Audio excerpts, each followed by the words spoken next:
Elizabeth I is one of the most enigmatic rulers of England. She did not marry, left no heirs, and carried the title of Virgin Queen for the rest of her life. But was this her conscious decision, or did fate force her to give up on love? Some say she sacrificed personal happiness for the sake of the country. Others are certain that there was deep personal trauma behind the decision. Elizabeth called herself married to England and said that love got in the way of ruling. But can this be believed? Elizabeth's childhood was terrifying. When she was just 2 years old, her mother, the famous Anne Boleyn, was beheaded on the orders of her own father, Henry VIII. In one day, she went from being a princess to an unloved child who wasn't even considered the king's legitimate daughter. But the most amazing thing is that she was able to marry dozens of times. The kings of France and Spain offered her hand. English nobles dreamed of becoming her husband. Even her best friend, Robert Dudley, proposed to her. But each time, Elizabeth said no. What made her give up on love? Was it a conscious strategy or the fear that she would repeat her mother's fate? Few people think about how childhood traumas can affect the life of a ruler. We see great monarchs, generals, dictators, and forget that they were once children who were afraid, suffered, and drew conclusions that changed their destiny. The story of Elizabeth I is the story of a little girl who was first robbed of her mother, then her name, and eventually her faith in people.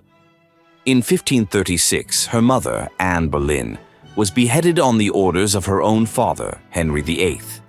On the same day, he ordered that any mention of her be erased. The execution didn't just remove a rival, it crossed out Elizabeth herself. The king struck his daughter from the list of heirs, declared her illegitimate, and at court she was no longer bowed to, called a princess, or looked upon with respect. What did this look like in real life? You wake up one day and everything around you is gone. The care, the attention, the people who smiled yesterday don't even look in your direction today. Your father, the most powerful man in England, no longer considers you his daughter. No one wants you, but the worst happened later. Years after Henry VIII died, Elizabeth's stepfather, Thomas Seymour, began paying her obscene attention. He entered her chambers in the early morning, tore her clothes, allowed himself 2 free gestures. At one point, his wife intervened and the nightmare stopped, but the residue remained for the rest of her life. How could a girl who had faced betrayal all her life learn to love? She didn't see men who protect. She saw men who use. Elizabeth could have married dozens of times, but in every marriage proposal, she saw a threat. She knew love is weakness, and if you trust someone, you could lose everything. But was there a true love in her life that she couldn't run away from? Robert Dudley is the man she loved but didn't choose. Their love story is one of England's most mysterious romances. He was by her side for most of her life. He was her friend, her ally, her confidant, but he never became her husband. Dudley and Elizabeth had known each other since childhood. Their destinies were similar. Both spent their early years at the court of Henry VIII. Both experienced periods of disgrace and fear. When Elizabeth ascended to the throne, Dudley became one of the most powerful men in England. He was the only man she trusted. But then, why didn't they marry? In 1560, Dudley's wife, Amy Robsart, died suddenly. She was found dead in her home. She had fallen down the stairs and broken her neck. It seemed like an accident, but rumors immediately began to spread. People whispered, Dudley killed her to marry the Queen. It was convenient. Now he was free. The Queen was single and the wedding could be played. But the problem was that this scandal could destroy Elizabeth's reputation. She realized that if she married him, the people would never accept their union. When Dudley did propose to her, she responded coldly and harshly. The Queen belongs to no one. It was at that moment that it became clear she would never marry. But here's the interesting thing. For the rest of her life after that, Elizabeth continued to keep Dudley close.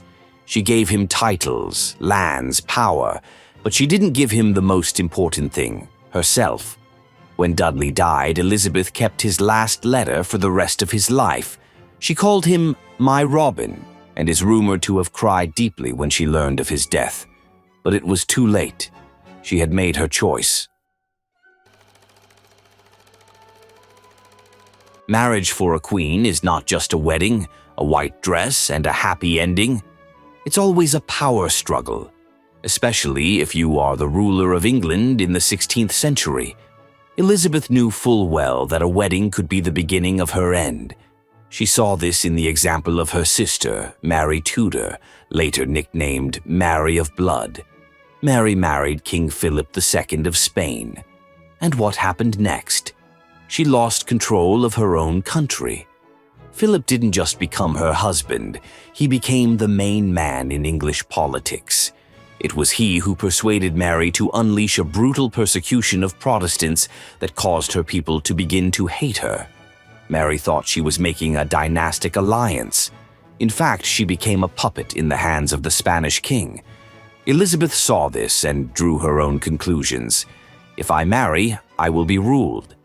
But even if she did decide to marry, who would be her husband? Almost every one of her potential suitors either mysteriously disappeared or died. The Duke of Anjou, the French prince with whom Elizabeth was negotiating a marriage, died unexpectedly. Some of her suitors abandoned their weddings because of pressure from England's enemies. Was this a coincidence, or was someone purposefully eliminating men who could get close to the throne of England? But perhaps Elizabeth wasn't just afraid of losing power. Perhaps she had a secret that kept her from marrying. In the last years of her life, Elizabeth I was alone. Her closest advisors had died. The young courtiers looked at her not with admiration, but with impatience, all waiting for the throne to be vacated. The queen was getting old, but she couldn't accept it. She forbade artists to paint her real appearance. Her portraits were painted young and beautiful, although in reality her face was covered with wrinkles, her teeth had crumbled, and her hair had almost completely fallen out. But the worst of it was not aging, but loneliness. Before she died, she sat for hours in a dark room, refusing food and water. Elizabeth did not want to go to bed. It was said that she was afraid that if she lay down, she would never get up again. The Queen's last words were simple but strange. "I am weary." At the time of her death, there was no husband, no children, and no heirs by blood in the room. The throne she had held for decades had now passed to the son of her nemesis, Mary Stuart. Historians are certain. Had she married, England might have lost its independence. By marrying a European king, she risked the country being ruled by a foreigner, as happened to her sister Mary. England could become part of Spain or France, and Elizabeth herself could become just a pawn in someone else's game. So was her path the right one? What do you think? Write in the comments.